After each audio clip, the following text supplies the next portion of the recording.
Hey everybody, Edo here, and the good folks at Atlas Games have sent me a copy of Cursed Court, designed by Andrew Hanson. And Cursed Court is a big step for Atlas Games because it's a bigger board game with more components and really nice execution. I've worked with Atlas Games, they published Murder of Crows, and they're definitely stepping up from the card RPG side, Gloom and that kind of thing, into, and they've some other ones, into this bigger board game space, and it's neat to see. The production execution here is really high, though I have some quibbles I'll talk about, and it's a pretty straightforward game. In Cursed Court, what you're doing, and it's a big board, is you have this giant board with these 9 characters on it, and there is a variety of scoring and betting going on.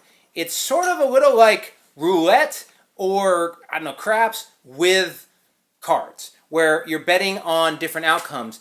And it's not really betting because there isn't a big multiple, it's just sort of calling and pushing for spots. So what's going to happen is, this Cursed Court's a lot of fun, and it's a great big table game. If you have one of those gambling tables or those board game tables, and you often have lots of players sitting around them, this is a really cool game for that kind of environment. Not quite a filler, it's a little longer, but something fun to play. You're going to set us, these are all the 9 characters, just different versions of the 9 character cards, and you are going to put one between each player. So at any given time, you can look at the card on your left and the card on your right, sort of like between 2 cities, right? But you're like, oh, I see this card, and I know it's this character, and I see this card, and I know it's this character. So you know 2 of the cards that are going to be in the final flop, or final reveal. And everyone else has different sort of shared with this person type of information around the table. Each round, you'll flip one additional card to know the characters. At the end of the game, essentially, you pull all the cards together, and then you're going to reveal.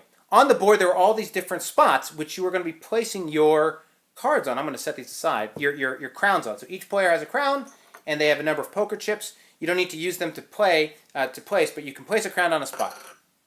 If you place a crown on a spot, you're essentially betting on that outcome. So if it's directly on a character, if one of that character comes up, it's worth 1 point, 2 is worth 2, 3 is worth 5, if all 4 come up, it's worth 8.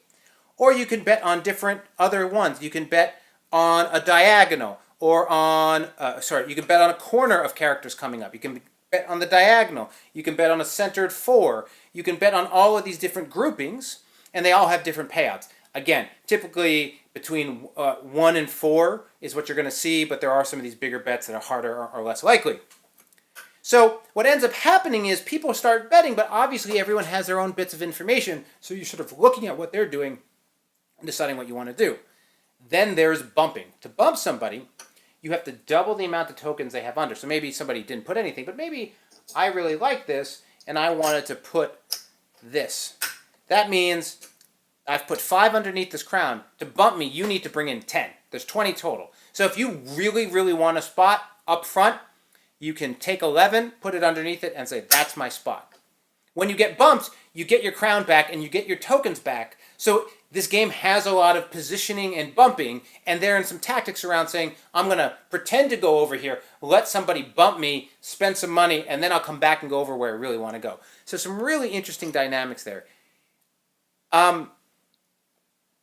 It works, it's fun, it has, you're bumping people, so it sort of has take that feel to it, but the actual prediction and calling, it's like gambling. It's got that fun vibe to it, though again, you're not really getting a multiplier. You're not like the amount of chips or a bet here. That's not how it works. It's really the chips are just used for bumping. I think that there are a couple issues I have. One, let's talk about the production. Gorgeous board, gorgeous components, gorgeous insert, right like AAA, except for 2 things. One, these tokens don't nest in each other. And you wouldn't think that's such a big deal until you're dealing with plastic tokens that don't nest with each other. And it is, and they're not like, they're lighter than Splendor, like they're plastic. They're not terrible. I mean, they feel good, but pulling them out of the box explosion, you're like, I'm not going to explode it this time, is like, it happens a lot when people are, when you're placing them, if you place too high, they fall over. They can be bumped really easy. Like, they're great. They're so cool, but they should just have nested. So that was one oversight or mistake, or I don't know. I've never made nesting chips before, so I don't know what's involved, but that's annoying. The other thing is, like, these may be the pointiest pieces I have ever felt. Like if I push down hard, it would hurt a lot. If you stepped on one of these, like, I'm pretty sure it would break your skin. These are amazingly, like, I don't, this isn't like usually a place where I call it out, but these are really sharp. Like, broke through the plastic they were in, not the insert, but the like, these are really sharp. And so no one's gonna, I don't think it's necessarily a true risk, but I was surprised at how sharp those crowns were. So those are my component quibbles. Everything else is great. The crown one's sort of like an observation and a weirdness.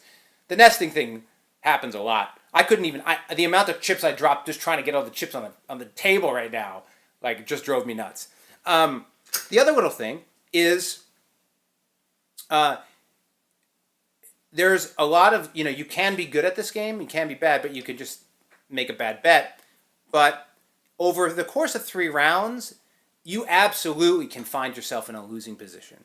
You can, if you have a couple bad rounds, you can be in a position where, like, really you can't come back. Like, you can do all the math and say, even if I nailed it,